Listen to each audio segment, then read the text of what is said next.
എല്ലാവർക്കും സുഖമാണെന്ന് വിശ്വസിക്കുന്നു. ഡെയിലി അപ്ഡേറ്റിലേക്ക് എല്ലാവർക്കും സ്വാഗതം. നാളെ മെയ് 28 തുടർന്നുള്ള ദിവസങ്ങളിലും നിങ്ങൾ ശ്രദ്ധിക്കേണ്ട വളരെ പ്രധാനപ്പെട്ട കാര്യങ്ങളാണ് ഈ ഒരു വീഡിയോയിൽ വ്യക്തമാക്കുന്നത്. വീഡിയോയുടെ വിശദാംശങ്ങളിലേക്ക് ഇറക്കുന്നത് കൂടുതൽ ആളുകളിലേക്ക് ഇൻഫർമേഷൻ എത്താൻ ഷെയർ ചെയ്യുക, ലൈക്ക് ചെയ്യുക, ഫേസ്ബുക്കിലൂടെ കാണുന്ന ആളുകൾ ഫോളോ ചെയ്യുക. വീഡിയോയുടെ വിശദമായ വിവരങ്ങളിലേക്ക് വരാം. സംസ്ഥാനത്ത് സാമൂഹ്യ സുരക്ഷാ ക്ഷേമ പെൻഷന്റെ വിതരണമാണ് ഇന്നലെ മുതൽ ആരംഭിച്ചത്. 25 മുതൽ വിതരണം ആരംഭിക്കും എന്ന് പറഞ്ഞിരുന്നു എങ്കിലും നടപടികൾ ആരംഭിച്ചു. ആളുകൾക്ക് ഇന്നലെ 26 ഉച്ചയ്ക്ക് 11 മണിക്ക് ശേഷമാണ് അക്കൗണ്ടുകളിലേക്ക് എത്തിയത് എന്നുള്ളതാണ്. അപ്പോൾ ഇതിനകം തന്നെ ഭൂരിഭാഗം അക്കൗണ്ടുകളിലേക്കും തുക എത്തിയിട്ടുണ്ട്. പക്ഷെ ഇന്നും നാളെയും ബാങ്ക് അവധിയാണ്. അപ്പോൾ ഇന്നലെ ഒന്നും ലഭിക്കാത്ത ആളുകൾക്ക് ബാങ്ക് അക്കൗണ്ടിലേക്ക് ഇനി വെള്ളിയാഴ്ച മുതലായിരിക്കും അത് എത്തിച്ചേരുക. ആ രീതിയിലാണ് പെൻഷൻ വിതരണം ഉള്ളത്. കേന്ദ്രവിഹിതം ലഭിക്കുന്ന 8 ലക്ഷത്തോളം ആളുകൾക്ക് 300, 200, 500 രൂപയുടെ കുറവുണ്ട്. അത് കഴിച്ചുള്ള ബാക്കിയുള്ള തുകയാണ് അവർക്ക് വിതരണം ചെയ്യുന്നത്.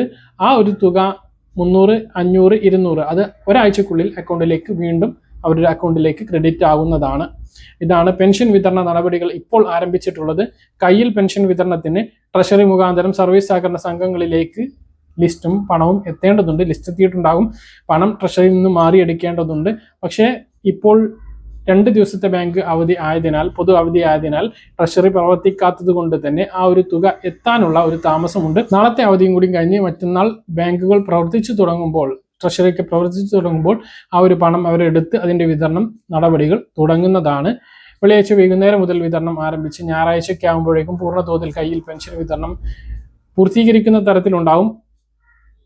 ഒറ്റപ്പെട്ട സ്ഥലങ്ങളിൽ താമസിക്കുന്ന ആളുകൾക്ക് 5-ാം തീയതിക്ക് മുമ്പ് എല്ലാവർക്കും പെൻഷൻ എത്തിച്ചേരുന്ന രൂപത്തിലാണ് പെൻഷൻ വിതരണം നടക്കുന്നത്. സാധാരണത്തെ പോലെ കഴിഞ്ഞ സർക്കാർ എങ്ങനെയാണോ പെൻഷൻ വിതരണം ചെയ്തത് അതുപോലെ തന്നെയാണ് ഈ ഒരു സർക്കാരും പെൻഷൻ വിതരണ നടപടികളിലേക്ക് കടന്നിട്ടുള്ളത്.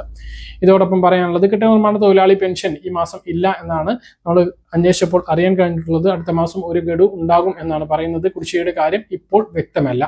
മറ്റൊന്ന്, സ്ത്രീ സുരക്ഷാ പെൻഷൻ. ഒരുപാട് ആളുകൾ ചോദിക്കുന്നത് സ്ത്രീ സുരക്ഷാ പെൻഷന്റെ കാര്യമാണ്. എന്നാണ് ഇനി സ്ത്രീ സുരക്ഷാ പെൻഷൻ ലഭിക്കുക എന്നുള്ളതാണ്. അപ്പോൾ അതിൽ നിങ്ങൾ മനസ്സിലാക്കേണ്ട വളരെ പ്രധാനപ്പെട്ട കാര്യം, LDF സർക്കാർ പഞ്ചായത്ത് ഇലക്ഷനോടനുബന്ധിച്ചാണ് ഇത് പ്രഖ്യാപിച്ചത്. കാരണം LDF സർക്കാരിന്റെ ഒരു പ്രകടന പത്രികയിലുള്ള വാഗ്ദാനമായിരുന്നു സ്ത്രീകൾക്ക് ഒരു സ്ത്രീ സുരക്ഷാ പെൻഷൻ, സ്ത്രീകൾക്ക് ഒരു വരുമാനം ഉണ്ടാകുന്ന രൂപത്തിലുള്ള ഒരു പ്രഖ്യാപനം ഉണ്ടാകുമെന്ന്. അത് പ്രകാരമാണ് വീട്ടമ്മ പെൻഷൻ, സ്ത്രീ സുരക്ഷാ പെൻഷൻ പ്രഖ്യാപിച്ചത്. പഞ്ചായത്ത് ഇലക്ഷന് മുന്നോടിയാണ് പ്രഖ്യാപിച്ചത്. അന്ന് തന്നെ സർക്കുലർ ഇറങ്ങിയിരുന്നു ഇതിന് അപേക്ഷിക്കുന്നതുമായി ബന്ധപ്പെട്ടൊക്കെ. പിന്നീട് അത് നിർത്തിവെക്കുന്ന സാഹചര്യം ഉണ്ടായി. പിന്നെ പഞ്ചായത്ത് ഇലക്ഷൻ കഴിഞ്ഞതിന് ശേഷമാണ് അപേക്ഷകൾ സ്വീകരിച്ചു തുടങ്ങിയത്. അപേക്ഷ സ്വീകരിച്ച് അത് വിതരണം ചെയ്തു തുടങ്ങിയപ്പോഴേക്കും ഫെബ്രുവരി ആയി. അത് കഴിഞ്ഞുള്ള മാസങ്ങളിൽ, അതായത് ഏപ്രിൽ മാസത്തിൽ പിണറായി സർക്കാരിന്റെ കാലാവധിയാണ്. ആ ഒരു സമയത്തൊന്നും ഇത് വിതരണം ചെയ്തില്ല. അപ്പോൾ LDF സർക്കാർ തന്നെ കൊണ്ടുവന്നു അത് നിർത്തലാക്കുകയും ചെയ്ത പദ്ധതിയാണിത്. അപ്പോൾ ഇനി ഇത് പുതുതായിട്ട് നമുക്ക് ലഭിക്കണമെങ്കിൽ UDF സർക്കാർ കനി തന്നെ വേണം. അത് പുതുതായിട്ട്, അതായത് ആ നിർത്തിയ പദ്ധതി വീണ്ടും തുടങ്ങേണ്ടതുണ്ട്. അപ്പോൾ ജൂൺ മാസത്തിൽ അത് തുടങ്ങിയേക്കും എന്നുള്ളതാണ് വിവരം. അതിനുള്ള പ്രത്യേക കാരണം, അതായത് തുടങ്ങും എന്നുള്ളൊരു പ്രത്യാശ നൽകാനുള്ള, അത് തുടങ്ങും എന്നുള്ളൊരു പ്രതീക്ഷ നൽകുന്നതിനുള്ള ഒരു പ്രത്യേക കാരണം, സേവന വെബ്സൈറ്റിൽ ഈ പദ്ധതിയിലേക്കുള്ള അപേക്ഷ താൽക്കാലികമായിട്ട് നിർത്തിവെച്ചിരുന്നു. പക്ഷേ അതിപ്പോൾ വീണ്ടും തുടങ്ങിയിട്ടുണ്ട്. അപ്പോൾ അതൊരു പ്രതീക്ഷയാണ്, സ്ത്രീ സുരക്ഷാ പെൻഷൻ വീണ്ടും ലഭിക്കും എന്നുള്ളത്. അപ്പോൾ ഏപ്രിൽ മെയ് മാസത്തേത് ഇനി കുടിശ്ശിക ലഭിക്കുമോ എന്നറിയില്ല. എന്തായാലും ജൂൺ മാസം മുതൽ അത് ലഭിച്ചു തുടങ്ങും എന്നുള്ളതാണ് വിവരം. നമുക്ക് കാത്തിരിക്കാം. ഇതാണ് പെൻഷൻ വിതരണവുമായി ബന്ധപ്പെട്ട് ഏറ്റവും പുതിയ അറിയിപ്പായിട്ട് പറയാനുള്ളത്. പറഞ്ഞ ഗ്യാസ് സിലിണ്ടറുകൾ തിരിച്ചു നൽകുന്നതിന് വേണ്ടിയിട്ടുള്ള അറിയിപ്പാണ് ഇപ്പോൾ വന്നുകൊണ്ടിരിക്കുന്നത്. പശ്ചിമേഷ്യൻ യുദ്ധത്തിന്റെ സാഹചര്യത്തിലാണ് പുതിയ നിയമം കേന്ദ്ര സർക്കാർ നടപ്പിലാക്കുന്നത്.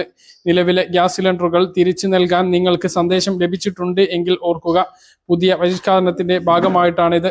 എന്താണ് പുതിയ നിയമം എന്ന് മനസ്സിലാക്കുക. ഒരു വീട്ടിൽ ഒരു ഗ്യാസ് കണക്ഷൻ എന്നതാണ് പുതിയ നയം. ഇതനുസരിച്ച് ഒരു വീട്ടിൽ ഒരേ സമയം LPG കണക്ഷനും PNG കണക്ഷനും കൈവശം വെക്കാൻ പാടില്ല. നിലവിൽ പൈപ്പ് ലൈൻ PNG ഉള്ളവർക്ക് തങ്ങളുടെ LPG സിലിണ്ടർ നിർബന്ധമായും തിരിച്ച് നൽകണമെന്നുള്ള അറിയിപ്പാണ് വരുന്നത്. PNG ഉപയോഗിക്കുന്നവർക്ക് ഇനി മുതൽ പുതിയ സിലിണ്ടർ നൽകാനോ പഴയത് റീഫിൽ ചെയ്ത് നൽകാനോ പാടില്ല എന്നാണ് സർക്കാർ കമ്പനികൾക്ക് നിർദ്ദേശം നൽകിയിട്ടുള്ളത്. നിയമം ലംഘിക്കുന്നവർക്കെതിരെ കർശനമായ നടപടി സ്വീകരിക്കും എന്നാണ് സർക്കാർ അറിയിച്ചിട്ടുള്ളത്. മുൻകൂട്ടി അറിയിക്കാതെ തന്നെ LPG കണക്ഷനുകൾ റദ്ദാക്കുകയോ പിഴ ഈടാക്കുകയോ റീഫില്ലിംഗ് സേവനങ്ങൾ പൂർണ്ണമായും നിർത്തലാക്കുകയോ ചെയ്യാം. നിലവിൽ ഏകദേശം 50,000-ഓളം ഉപഭോക്താക്കൾ തങ്ങളുടെ സിലിണ്ടറുകൾ സറണ്ടർ ചെയ്ത് കഴിഞ്ഞിട്ടുണ്ട്. നിങ്ങളുടെ പേരിൽ ഇരട്ട കണക്ഷൻ ഉണ്ടോ എന്ന് എങ്ങനെ പരിശോധിക്കാം എന്ന് നോക്കാം. ഔദ്യോഗികമായ പോർട്ടൽ ആയിട്ടുള്ള www mypngd.in എന്ന വെബ്സൈറ്റ് സന്ദർശിക്കുക. ഹോം പേജിൽ മൊബൈൽ അല്ലെങ്കിൽ LPG ID എന്നതിൽ മൊബൈൽ നമ്പർ തിരഞ്ഞെടുക്കുക. നിങ്ങളുടെ രജിസ്റ്റർ ചെയ്തിട്ടുള്ള മൊബൈൽ നമ്പറും സ്ക്രീനിലേക്ക് വരുന്ന ക്യാപ്ച കോഡും ടൈപ്പ് ചെയ്യുക. ഗെറ്റ് OTP എന്നതിൽ ക്ലിക്ക് ചെയ്ത് മൊബൈലിലേക്ക് വരുന്ന OTP നൽകി ലോഗിൻ ചെയ്യുക. നിങ്ങളുടെ നമ്പറിൽ നിലവിൽ എത്ര കണക്ഷൻ ഉണ്ടോ എന്ന് ഇവിടെ നിന്നും കാണാൻ സാധിക്കുന്നതാണ്. ഈ കാര്യം എല്ലാ ഗുണഭോക്താക്കളും ശ്രദ്ധിക്കേണ്ടതാണ്. വീട്ടിൽ ഉപയോഗിക്കുന്ന പാചകവാതക സിലിണ്ടറുകൾക്ക് ഉടൻ വില കൂടും എന്നാണ് ഇപ്പോൾ ലഭിക്കുന്ന വാർത്തകൾ. 1-ാം തീയതി 993 രൂപയാണ് വാണിജ്യ സിലിണ്ടറിന് കൂടിയത്.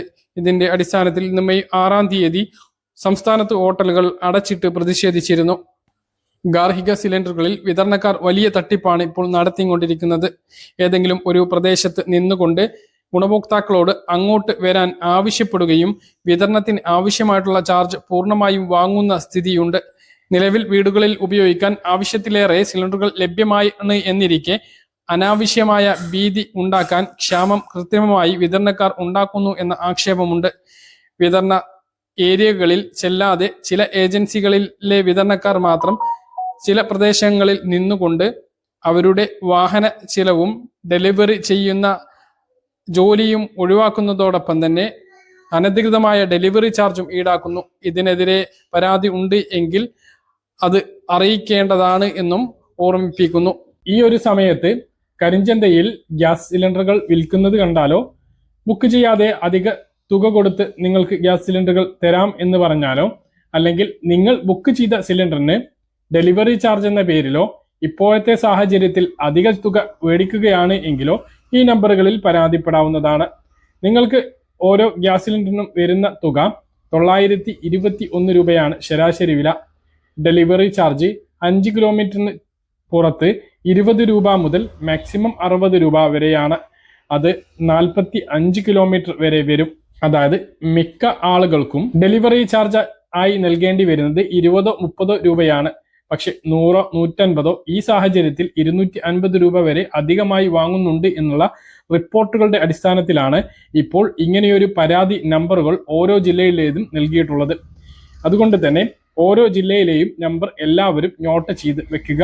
തിരുവനന്തപുരത്തെ നമ്പർ 9188 52 73 15 ആണ്. അതുപോലെ തന്നെ DSO-TVM20@gmail.com എന്ന മെയിൽ ID-യിലും പരാതി അറിയിക്കാവുന്നതാണ്.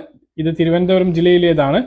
അതുപോലെ തന്നെ കൊല്ലത്തെ മെയിൽ ID കൊല്ലം DSO@gmail.com, നമ്പർ 9188 52 73 16. പത്തനംതിട്ട ജില്ലയിലെ പരാതി നൽകേണ്ട മെയിൽ ID DSO-PTAL@gmail.com. വിളിക്കേണ്ട നമ്പർ 9188 52 73 17. ആലപ്പുഴ DSO-Alappuzha@gmail.com. വിളിക്കേണ്ട നമ്പർ 9188 52 73 18. കോട്ടയം ജില്ലയിലേത് DSO-KTM1@gmail.com എന്ന മെയിൽ ID-യിലാണ് പരാതി നൽകേണ്ടത്. നമ്പർ 9188 52 73 19. ഇടുക്കി ജില്ലയിലേത് DSO-Idukki@gmail.com, നമ്പർ 9188 52 73 20. എറണാകുളം DCO-Ernakulam@gmail.com എന്ന മെയിൽ ID-യിൽ പരാതി നൽകാം. വിളിച്ച് പരാതി നൽകേണ്ട നമ്പർ 9188 52 73 21. തൃശ്ശൂർ ഇതേത് DSO-TSR@gmail.com. വിളിക്കേണ്ട നമ്പർ 9188 52 73 22. പാലക്കാട് DSO-PKD@gmail.com. വിളിക്കേണ്ട നമ്പർ 9188 52 73 23.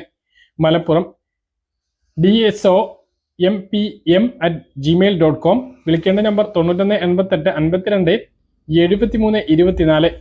കോഴിക്കോട് DSO-Kozhikode@gmail.com. വിളിക്കേണ്ട നമ്പർ 9188 52 73 25. വയനാട് DSO-Wayanad1@gmail.com. വിളിക്കേണ്ട നമ്പർ 9188 52 73 26. കണ്ണൂരിലേത് kannur.DSO@gmail.com.